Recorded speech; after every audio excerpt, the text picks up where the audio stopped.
Наверное, многим известно выражение «дойти до ручки». А что же это за ручка такая? А, Ведь это говорят о человеке, который дошел до крайней степени падения в чем-то. Дело в том, что в русской кухне, и в том числе в кухне сибиряков-старожилов, было такое блюдо мучное — калачи. Даже говорили, что пахарь пашет, косарь косит, на одной руке у него висят калачи, а другой он ведет свою работу. Дело в том, что калачи здесь сделаны так, что у них остается ручка, за которую держит. И обычно ее не ели, а выбрасывали собакам или отдавали нищим. Поэтому совершенно понятно, откуда взялось такое выражение. Если ты уже начал есть ручку, это значит, что ты дошел до крайней степени нищеты. Нужно сказать, что в кухне русских сибиряков было много запретов, связанных с христианскими обычаями. Ну, об этом, например, говорит, что необходимо было соблюдать 4 поста, которые длились больше 130 дней. И это еще не считая всех сред и пятниц, которые тоже считались постными днями. Ну, были определенные, конечно, разрешения, ну, например, в период, который мы называем масленка. А вообще скоромную пищу, которая запрещалась в посты, называли в Сибири молосная. Это и мясо, и молоко, и какие-то молочные продукты. Ну и полупостной пищей считалась рыба. Ее можно было есть в нестрогие посты. Конечно, нужно сказать о том, что поскольку в хозяйстве сибиряков-старожилов как держали в большом количестве скот, то старожилы говорят о том, что мясо как закон было. Но кухня была очень простой. Говорит так: поставят чугунок в печь, там упреет мясо, вот тебе ищи, никаких добавок не делали. Положат рыбу, она также приготовится в печи, вот тебе и уха. Ну, делали вместе с тем и пироги, и пекли хлеб, даже для этого специально ставили хлебные печи, чтобы можно было не только варить, но и выпекать всевозможные хлебные изделия.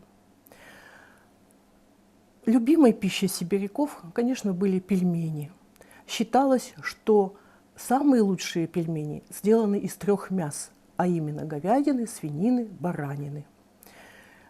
Есть такие рассказы старожилов о том, что, решив подзаработать, они приехали в деревню, где поселились новоселы, и кричат: «Эй, бабы, собирайтесь, налетайте!» Сельницы привезли. Сельницы — это такое корыце, где рубили мясо для пельменей. Ну, они вышли и очень удивлены. А что же это такое? Ну как же? Им объяснили. Это вот для пельменей. Пельмени, ну, первый раз слышим. А одна баба стояла и говорит: так вот это что? А то мне дочь, она уже давно жила в Сибири, прислала гостиниц, а там такие шарики тестяные. Я, говорит, залезла на печь, их грызу, невкусно. Я думала, конфеты, а это, оказывается, пельмени. Ну, вот так проходило знакомство с блюдами сибиряков-старожилов и переселенцев. Нужно сказать, что достаточно много в кухне сибиряков было жареных блюд или прижженных в масле. Дело в том, что масло давили сами. А вот у переселенцев с этим были трудности. Во многих семьях на большую миску каши полагалась только 1 ложка, как они говорили, аллея, то есть постного масла. И более того, если в семье были девочки и мало мальчиков, особенно если он был один, то девочкам давали постное масло, ну а уже мальчику приберегали коровье масло, сливочное. И об этом до сих пор рассказывают старожилы. Нужно сказать, что мясо использовали и для колбас, но их стали делать только после приезда переселенцев. В основном запекали окорока, а затем их вялили на свежем воздухе, на вольном воздухе, вывешивая под крышами. Когда приехали переселенцы, все были очень удивлены, что буквально десятками висели такие окорока на вольном воздухе. Такого, конечно, у переселенцев не было. Нужно сказать, что посевы картофеля у старожилов были поначалу невелики, но затем, конечно, посевы увеличились, и как результат стали делать обычную вареную картошку, делали и пироги, как они говорили, картонные или картовные. Это были одни из любимых блюд. Овощи употреблялись в большом количестве, тоже их пекли, жарили, в печи томили. Это была и свекла, и морковь, это были варенки, так называемые сладости. Очень много было капусты, ее и тушили, и солили на зиму. Но ориентировочно с 30-х годов стал проникать в кухню старожилов и помидоры. Нужно сказать, что старожилы говорят о том, что в 30-е годы одна из бабушек нашей респондентки стала выращивать помидоры. Ее угостили, ей очень понравилось, но урожай она не смогла сохранить, поскольку не знала, как это делается. Но затем она приспособилась. Она стала делать специальные ящики, и там зеленые помидоры спели. Собственно, так, как происходит это во многих случаях и сейчас. Современники писали, что в 30-е годы помидоры стали одной из самых выгодных культур, уступая только капусте. Их перестали продавать во фруктовых отделах магазинов, а они стали достаточно обычным товаром.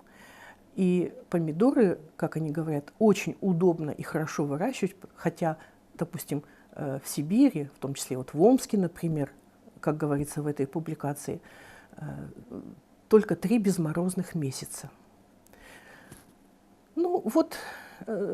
Нужно сказать, что обыденная трапеза была проста, а вот более богатой трапезы на различные праздники, например, на съезжие. Там, конечно, гнали самогон, делали пиво, готовили всевозможные яства, пироги в большом количестве, встречали съезжие праздники очень весело, катались, ходили друг к другу в гости. Праздничным были и свадьбы. Вот это было, пожалуй, самый большой пир на весь мир. Недаром есть такая поговорка: наготовила, как на Маланину свадьбу. То есть очень много осталось. И нам старожилы рассказывали, что настолько много приходилось тратить средств, чтобы угостить все общество в момент свадьбы, то был такой случай, что так получилось, что невеста убежала из-под венца, ее украл ее возлюбленный. А жених, который все уже наготовил, остался ни с чем. Но поскольку все уже было готово, он очень быстро сосватал другую девицу и женился на ней. Потом он решил предъявить счет новоявленному мужу, который украл. Тот сказал: нет, все, уж что получилось, то получилось. Поэтому и такие бывали казусы. Справляли поминки. На поминки готовили специальные блюда.